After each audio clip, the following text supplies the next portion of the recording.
It's the end of the road for the national 55-mile-an-hour speed limit. President Clinton says yes to signing the law repealing it. It's the beginning of the road for U.S. forces heading for Bosnia. The first 700 could be on the ground there this weekend. And Eye on America. Does a growing meat monopoly mean American cattle ranchers are heading for the last roundup? And higher meat prices for you? This is the CBS Evening News with Dan Rather reporting tonight from Denver, Colorado. Good evening from the Mile High City. The double nickel national speed limit that lasted a generation is about to stop on a dime. After years of protests, much of it emanating and spreading from out here in the West and from the trucking industry, President Clinton tonight gave the green light, signing the speed limit repeal approved by Congress. Opponents say this means more fatal crashes down the pike. Bob McNamara has the latest on the road warriors. See how this guy's not paying a whole lot of attention here either? Every weekday, Trooper Joe Lesnick patrols the roads of northern Colorado. He's doing 19 over the posted speed limit of 65. Tracking down and ticketing people who take rush hour too literally. I'm a bit of a leadfoot myself, so I tend to go over 65 quite a bit.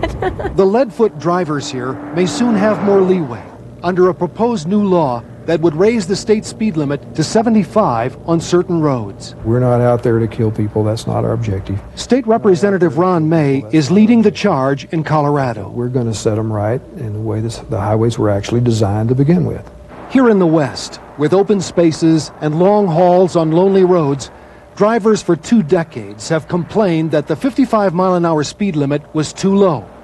This year, politicians are listening. Nevada and Wyoming have already decided they would rather drive at 75. And states from California to Texas have designated a new top speed of 70. Montana drivers will have no speed limit during the day. I think they should go back to a higher speed limit. I do. I think the roads can handle it. Raising the speed limit may be popular with the public, but there could be a deadly downside. The White House said today the president has had reservations about signing the bill because of the potential loss of life.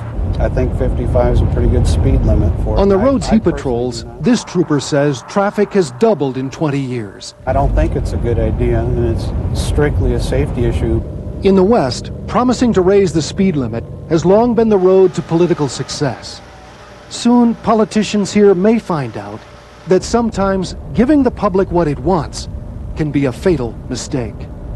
Bob McNamara, CBS News, Denver.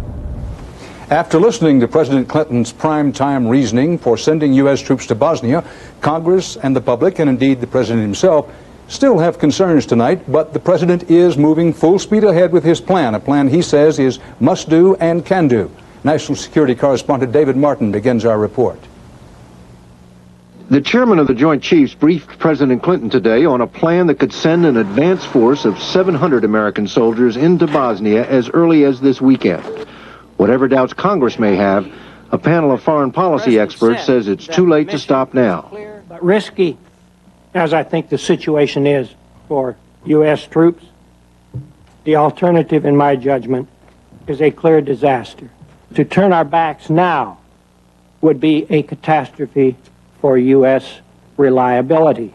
The U.S. is sending some of its best soldiers, special forces like those who patrolled the mean streets of Haiti, and some of its most sophisticated technology, virtual reality maps to navigate by, and a still experimental radar plane to track troop movements. But rescuing Bosnia from its ethnic hatreds is a gargantuan task.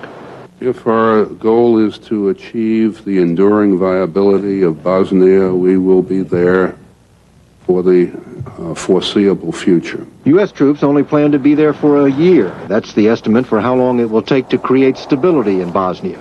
Critics think other factors are at work. I believe we'll be out of there in a year for the wrong reasons, and that is the fact that there's an election in November of 1996. The troops could accomplish their mission, separate the warring factions and keep the fighting from breaking out again, but that alone will not bring peace to Bosnia. The parties may decide that rather than tackle the United States, they'll just wait until we leave. The goal is to give Bosnia 1 year free of war in which to settle the disputes which started the war in the first place. One of today's witnesses said that sounds more like a hope than a strategy. David Martin, CBS News, the Pentagon. The president is clearly standing against the prevailing winds of public opinion. Most Americans still oppose the idea of committing U.S. troops to Bosnia. A CBS News poll taken right after last night's speech indicates 58% of those surveyed are opposed. The president may not have convinced Congress either, but as Bob Schieffer reports now, he did make an impression. Bob? Dan, I think the main thing to say is that this Bosnia question has had a sobering effect on Capitol Hill. For example, when both sides started talking today about how they're going to balance the budget, all the harsh rhetoric was gone from the debate of the past 2 weeks. I've had a chance to talk to the president 3 times the last couple of days, and he's indicated a willingness, obviously, to get this done. But clearly, Bosnia is going to slow down budget negotiations. When the president came to the Capitol to tell Democrats he felt honor-bound to look for a budget compromise, there was as much talk about Bosnia as the budget. Senator McCain's office. That reflected the thousands of phone calls now pouring into Capitol offices, most of them opposed to sending troops to Bosnia. Where are you calling from, Texas? Are you calling about Bosnia? Okay, I'll put you down. By late afternoon, the White House was bussing in members of Congress so the president could ask for their support on Bosnia before he left for Europe. But skepticism remained high. But as I told the president, if they're getting the kinds of phone calls from their districts that I'm getting from my district, that getting a vote on this matter would be like pulling teeth through the back of your head. So clearly that means the president still has a lot of work to do to convince Congress to go along with his plan to send troops to Bosnia. But it also probably means that until the Bosnia question is settled, not much is going to get done on the budget, Dan. Bob Schieffer on Capitol Hill. The CBS Evening News will continue in a moment from beautiful Denver as we visit our new CBS affiliate here, News 4 KCNC. Still ahead, the latest in violent entertainment. But who's really getting hurt? And up a tree or just out to save one?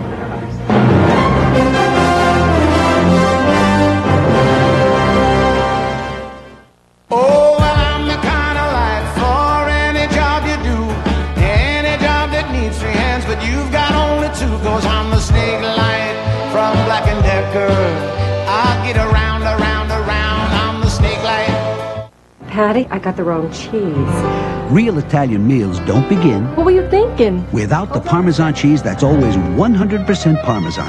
No fillers. Kraft 100% grated Parmesan cheese. Now you can eat.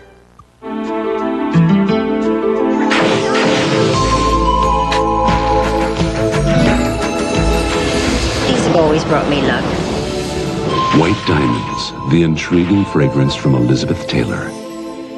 Hey, Remington, shave this. The Remington Triple Foil, the only shaver with 3 micro screens, now has a 50% greater cutting rate. If you can grow it, we can shave it. And for women, a silky smooth shave in or out of the shower. The Remington Wet Dry. Here in Colorado, the U.S. Air Force Space Command now confirms it is tracking a malfunctioning 2-ton Chinese military satellite roughly the size of a Volkswagen. It's expected to plunge out of orbit around April 1. No one knows exactly where, but its orbit could bring it crashing down over heavily populated parts of the globe, including most parts of the continental United States. What's worse, the Chinese reportedly designed this satellite to survive the heat of re-entry. Robert Citron was feeling the heat today as he entered Superior Court in Orange County, California. But the defense has come up with a unique strategy for the man behind the biggest municipal bankruptcy in U.S. history. As correspondent Jerry Bowen reports, Citron's lawyers now say more than his books were out of balance. And now the dummy defense, the defense of Robert Citron, the one-time financial wizard who today was described as a man who didn't have a full deck. That's defense attorney Dave Weichert arguing probation for Citron, the ex-county treasurer who confessed to shuffling Orange County, California into bankruptcy, $1.7 billion into the red. Mr. Citron was suffering from psychological deficits. Now facing 14 years in prison, the one-time manager of a $20 billion portfolio is described as demented. I believe people will say that Bob was different in the early to mid-90s, that Bob had changed, that Bob wasn't the same Bob anymore, that he A wasn't... victim of advisors, including brokerage firm Merrill Lynch. I think he was a pigeon to the largest brokerage firm in the country. What a difference a year makes. A year ago, as his empire crumbled, Citron was remembered for his arrogance. I said, but Bob, how can you be sure interest rates aren't going up? And he came back that, I'm one of the largest investors in America. I know these things. And the politicians who were supposed to be watching Citron said they thought they were watching a genius. The world is telling you that this guy is better than sliced bread. And now he's toast, making one last desperate effort to stay home for the holidays, rather than start the new year in prison. Sentencing is late next month. Jerry Bowen, CBS News, Los Angeles. The Warner Lambert Drug Company pleaded guilty today to criminal charges. The company agreed to pay a $10 million fine for criminally trying to hide quality problems from federal regulators concerning its widely used anti-epilepsy drug, Dilantin. The FDA says it has received no reports so far of any injuries from poor quality batches of Dilantin.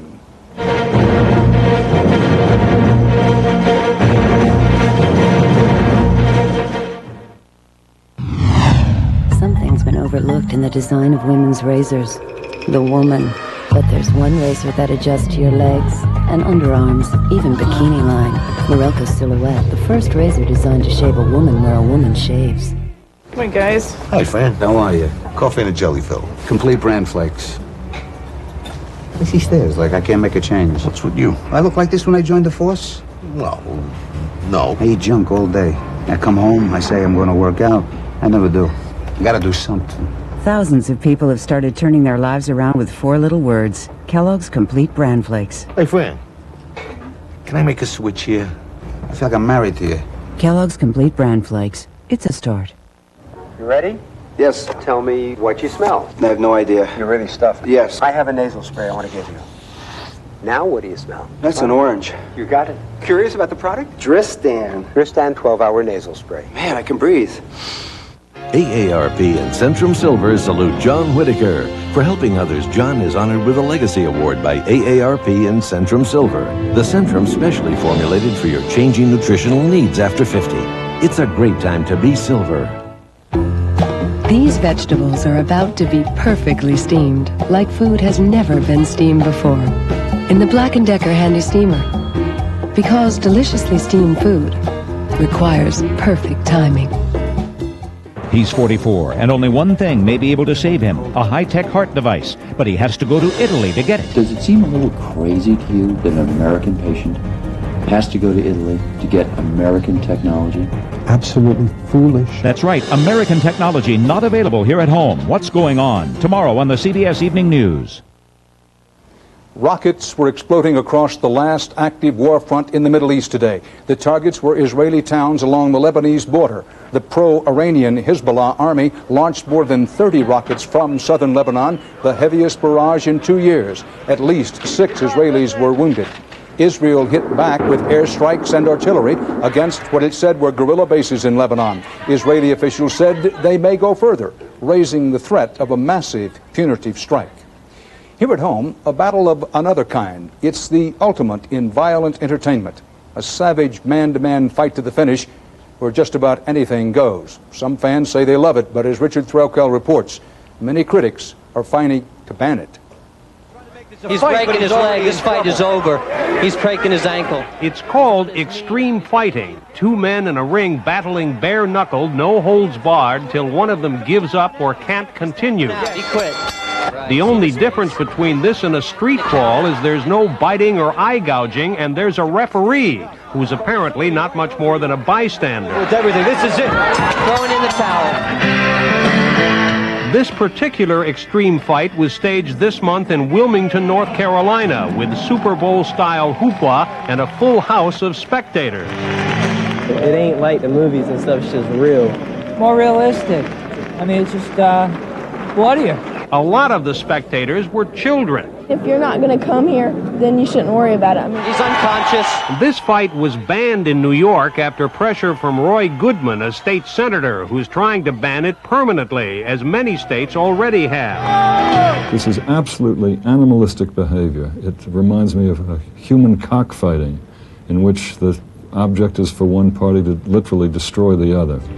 Extreme fighting. But even if you can't see extreme fighting at ringside, you can watch it for $19.95 on pay TV. Its defenders argue that contestants are eager to compete for the prize money, and as for the fans, well, it's a free country. Now he's in total trouble. I think if you're going to watch it, then that's your business. If you're not, then leave us alone. Has anyone ever been seriously injured in the history of this event? No. Have people been seriously injured and killed within boxing? Yes, it happens all the time. You got something for his head? No, none of the contenders has been killed yet, but a lot of them have wound up looking like they've been in a street fight. Away from him, see that? And he got slapped. Apart from whatever damage the guys in the ring are doing to each other. Oh my God, look at this. You wonder what damage is being done to those who watch this stuff. Richard Threlkeld, CBS News, New York. An interesting medical and scientific development today. An anonymous woman who donated her body to science when she died now has immortality in cyberspace. With the help of researchers here in Colorado, the woman's body has been completely scanned and computerized, ready to be viewed from any angle, any part of the body, from head to toe, outside or inside. Researchers say the, quote, virtual woman is a boon to medical students studying anatomy or practicing surgery. Coming up next from Denver, Eye on America. Tonight, a range war, high stakes and high stake prices.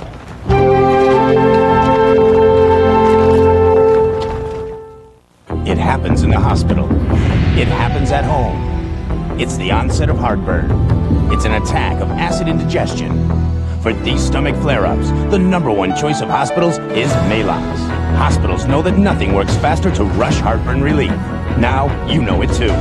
Fast-acting Maalox. Hospitals can count on it for speed, and that's just what you need. Maalox, the first choice for hospitals, the fast choice for home. In fast-acting Maalox tablets too. Nobody does it like you, the way that you do. Nobody's got the power to please me. The new Hoover Steam Vac Deluxe with a 5-brush agitator. It washes and extracts dirt like a whole crew of professionals. So you know, there's really no comparison. Nobody does it like you, Hoover. Nobody does it like you. Hey, you. Who, me? Look what Betty Crocker's whipped up. A richer-than-rich brownie bar. Ooh. That's totally fat-free. Fat-free? You heard me. Now all the best of Betty's in a fat-free, ready-to-eat brownie. New sweet rewards. Betty ought to get a reward for these. How much closer are our precision heads? Our innovative lift and cut system? How much better is the latest Norelco?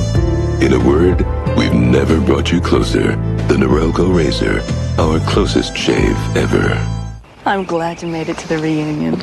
Oh, I can't believe it's been 20 years. Oh. You okay? I could use some Tylenol. Here. Oh, ibuprofen? No, I can't. I had an ulcer. Really? My husband had an ulcer. Oh, he should be careful. My doctor says ibuprofen can aggravate an ulcer. Tylenol just works great. If you're using ibuprofen, Tylenol may be safer for you. Talk to your doctor. 20 years later, you're still giving me the answers. Are you ever going to listen? He's got a heart condition. An American-designed high-tech device may be able to save him, but he has to go to Italy to get it. Italy? What's going on? Find out tomorrow. Montana Senator Max Baucus is calling tonight for an investigation of the meatpacking industry and the prices it pays ranchers for livestock. Ranchers here in cattle country throughout the West say meat packers are manipulating prices and driving them out of business. Peter Van Sant has been investigating the cattle battle and what's at stake. For tonight's Eye on America.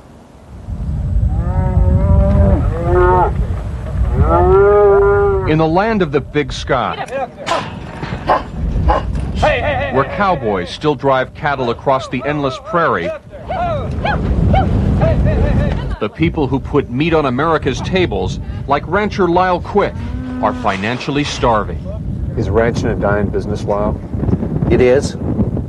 It is, I'm afraid. You know, this year I'll probably lose $30,000 to $50,000. Come alive, come alive! At cattle auctions across the Midwest, the grim faces say it all. These ranchers are losing money on every steer they sell. You almost feel guilty buying them at that price.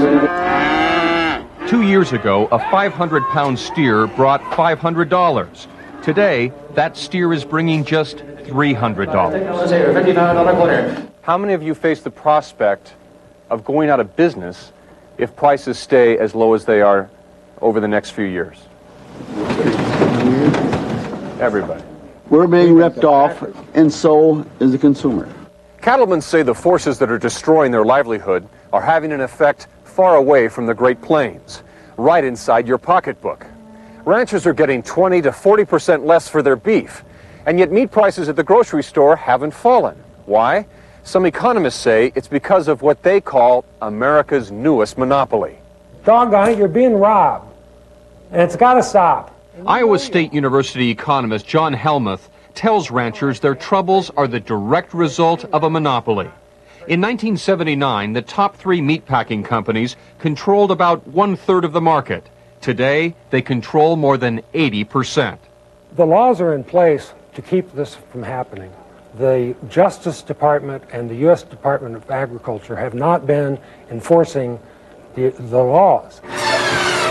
And Helmuth says that concentration is what's costing consumers. Are consumers right now paying more for meat than they should be paying? Absolutely. At least 10% more, 10 to 25 to 30% more. And the meat packers, they've had record profits in the last 2 years. People who believe that a monopoly exists in the meat industry know more about rhetoric than competition.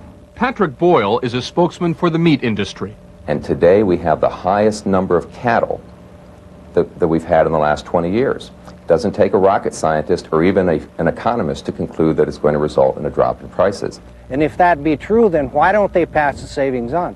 Rancher Lyle Quick says depressed cattle prices are causing an economic depression in his hometown of Circle, Montana. This was an insurance agency, and it's closed now. No barbershop, that's closed. The dollars aren't there. Could Circle become a ghost town? Absolutely. It can't help but be. Lyle is afraid he'll be forced from the life and the land that he loves. It's part of you, you know. It gets to be part of you. And you're really worried that you could lose it. Yeah, it's possible. But I'll tell you what, if I do, I'll go down and fight. Lyle is convinced that if he and ranchers like him lose this range war, an American way of life may also be lost. In Circle, Montana, I'm Peter Van Sant for Eye on America. And coming up next, ecology warriors out to save nature turn over a whole new leaf in their tactics.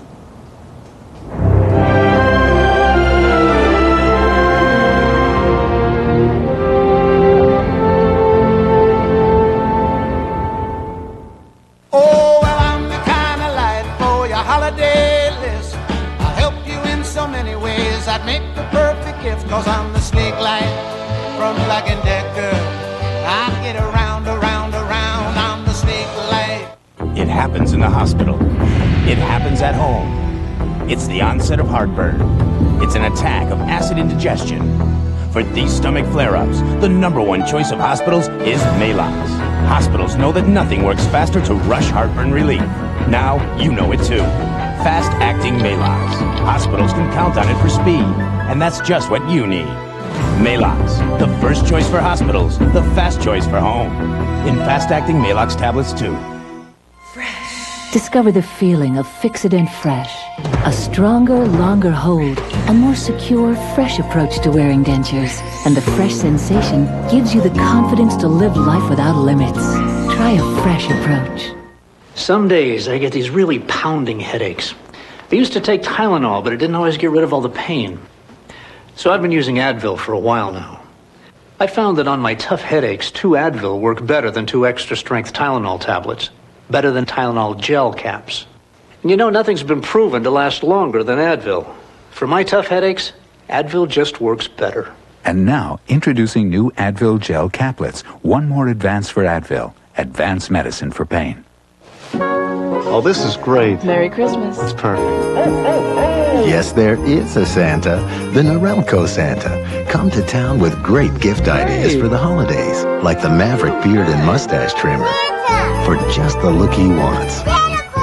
The Norelco Speed Razor, for close and comfortable to go. Or Santa's favorite, the Norelco Triple Header, for our closest shave ever. The perfect gifts for the perfect look. Norelco brings you closer for the holidays. Increasingly, Colorado is often front and center on national issues, and not just the national speed limit. For instance, there's also the debate about preserving nature versus development aimed at saving jobs. But if you think the debate here gets hot and heavy, check out the scene overseas. As Vicki Mabry reports, it's British bulldozers versus eco warriors out on a limb and taking grassroots campaigning to the deepest level yet. Sandwiches on the line. There's a battle brewing in these branches. Out in the English countryside where mini fortresses blanket the treetops. And new recruits learn the rules of engagement. You'll need those when you know, therefore when you get to the top. It's a particularly British conflict, part Robin Hood, part Peter Pan. The idea is to get up into the trees and stay there for as long as possible. For these young protesters, being called a tree hugger is simply a statement of fact. They're living in these trees in a last-ditch effort to keep them from being chopped down. I can't sit by and watch, you know, this sort of mindless destruction of the countryside. What they're fighting is a highway that would cut through this beautiful English landscape, a road the nearby town of Newbury says is desperately needed. 50,000 vehicles a day rumble through Newbury, an otherwise quaint market town of 27,000 people. The local council wants to build a bypass to divert traffic away from the center of town. This is nothing like a market town, and this road should be nowhere near a market town. Townspeople jammed in traffic can't see the protesters' point. When I spend hours in the morning trying to get to work and back home in the evenings, and everybody else is doing the same, I don't think there's a choice. Huddled in their tree houses, the protesters say the battle lines are drawn. People here have got so much strength and passion for what they're doing that, I don't know, they can never stop it. But similar confrontations over other road construction turned nasty, and the protesters lost. The battle, if it happens, will not take place only in the air. Faced with the knowledge that cherry pickers can pluck them from the treetops, the protesters have gone underground, literally, in a series of tunnels inspired by the Viet Cong. We have a good supply of food down here and candles, so we can survive a siege for quite a long time. I feel it was a great benefit. Bernard Mackey has been tramping the hills around Newbury since he was a boy. He's too old now to live in trees, but he wants the countryside left alone. Whereas at the moment you have a nice peaceful landscape and you can come here and enjoy yourself. Now you have the rumble of traffic the whole time, and the view will be spoilt. You have no sense of sort of place. The protesters say the bulldozers could come any day now. They admit there's a Neverland quality to all this and hope it's not a lost cause. Vicki Mabry, CBS News, Newbury, England. And that's part of our world tonight. A special thanks to everyone at our new CBS affiliate here in Denver, News 4, KCNC, and the wonderful new Denver Public Library, world class, from where we've done this broadcast. For the CBS Evening News, Dan Rather reporting. Good night.